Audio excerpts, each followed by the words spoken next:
Hello everyone, welcome to my channel. Previous video में हमने करा था महमूद ऑफ गजनवी, मोहम्मद गौरी। उसके बाद हमने स्लेव डायनेस्टी करी थी कि उसकी स्टार्टिंग होती है किससे, कुतुबुद्दीन ऐबक से। उसके बाद उनके सन थे आराम शाह। वो ज़्यादा सक्सेसफुल नहीं थे, वो वर्थलेस रूलर थे, उनका कुछ काम ऐसा नहीं था जो हम पॉइंट्स में याद रखें। उसके बाद करा था हमने उन्हीं के ही स्लेव्स और उनके दामाद इल्तुतमिश।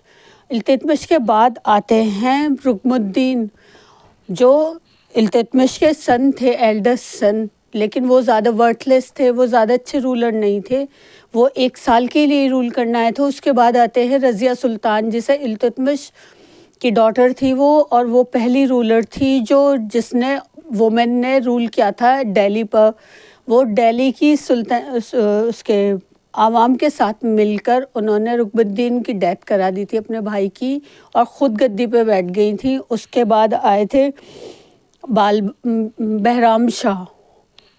उसके बाद बहराम शाह ने रज़िया सुल्तान की और उनके हस्बैंड की डेथ करा दी, हत्या करवा दी थी, और ख़ुद गद्दी पर बैठ गए थे। उसके बाद आए थे मसूद शाह।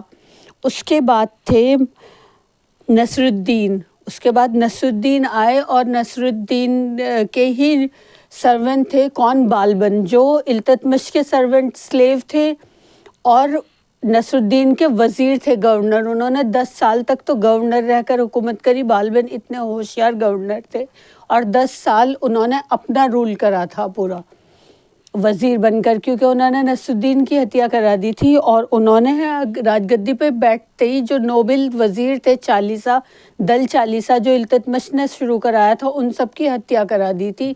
उन्हें जंग पर भेजकर और पीछे से अपनी मिलिट्री भेज दी थी, उनकी हत्या करा दी थी। और बालबन ने उनका सारा सिस्टम ख़त्म करके फाइनेंस डिपार्टमेंट स्टार्ट कराया था, जिसे हम कहते दीवाने वजारत, और मिलिट्री का अफेयर्स जो कहलाते थे उन्हें दीवाने आरिस कहलाते थे। ये मेन पॉइंट्स है बालबन के बारे में जो हमें याद रखने हैं। हम क्या कर रहे हैं, सीटेट के लिए जो मेन पॉइंट है वो सिर्फ हम रिवाइज करें मिडीवल इंडिया के, वो सब कर रहे हैं इस वीडियो में। और लाइक और सब्सक्राइब भी कीजिएगा, और इन स्क्रीनशॉट ले लीजिएगा। ये मेन पॉइंट्स है जो हमें याद रखने हैं। इन रूलर्स ने कुछ ऐसा नहीं किया था जो हम याद करें, सिर्फ ये है बालबन के पॉइंट्स। ये बहुत क्रूअल और सबसे सक्सेसफुल रूलर रहा था स्लेव डायनेस्टी का। इसके बाद स्लेव डायनेस्टी और अल्बेनी डायनेस्टी का एंड हो जाता है। उसके बाद खिलजी डायनेस्टी स्टार्ट होती है, हम उसके मेन पॉइंट करेंगे। पहले हम बालबन के मेन पॉइंट करते हैं। मिलिट्री अफेयर्स क्या कहलाते थे, दीवाने आरिज। ये फाइनेंस डिपार्टमेंट क्या कहलाते थे, दीवाने वज़ीरज़ाद। और वो अपने आप को क्या कहलाते थे, वो पैगंबर मोहम्मद की बराबरी में कहलाते थे अपने के। हम सुल्तान है, representative of God on earth. और वो king was the deputy of God के किंग जो है डिप्टी ऑफ गॉड कहलाता है। उन्हें क्या कहते हैं, नियाबत ए खुदाई, नियाबत खुदाई कहलवाते थे अपने आप को। और जो शेडो ऑफ गॉड था वो जिल्ले इलाही कहलवाते थे अपने आप को।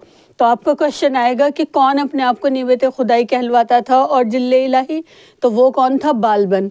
और वो उसने इंट्रोड्यूस करी थी सजदा और पैबश प्रैक्टिस, जो होता था कि घुटनों पे झुककर और सुल्तान को और जिल्ले इलाही को सजदा किया जाता था।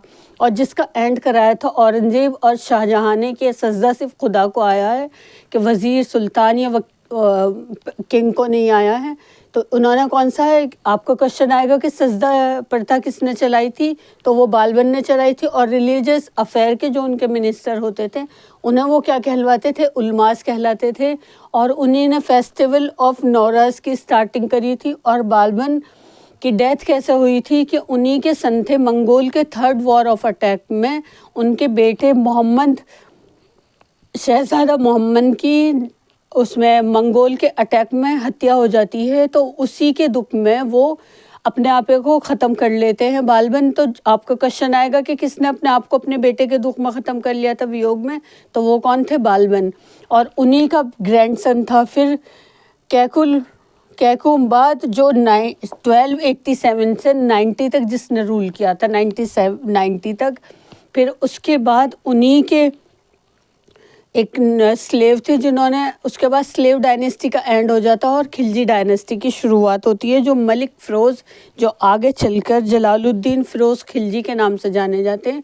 उसके भी हम मेन पॉइंट्स करेंगे। आप पहले स्क्रीनशॉट ले लीजिए और ये सब मेन पॉइंट्स है जो आपको कहीं बुक्स में फिर सर्च करने की ज़रूरत नहीं पड़ेगी या पूरी बुक्स खंगालने की, जो आप सिर्फ स्क्रीनशॉट लेकर CTET 2024 में सिर्फ हमारे पास 1 वीक और 3 डेज़ बचे हैं, जिसमें आप शॉर्ट में ये सब रिवाइज करेंगे तो आपको आसान होगा और हेल्पफुल रहेंगे।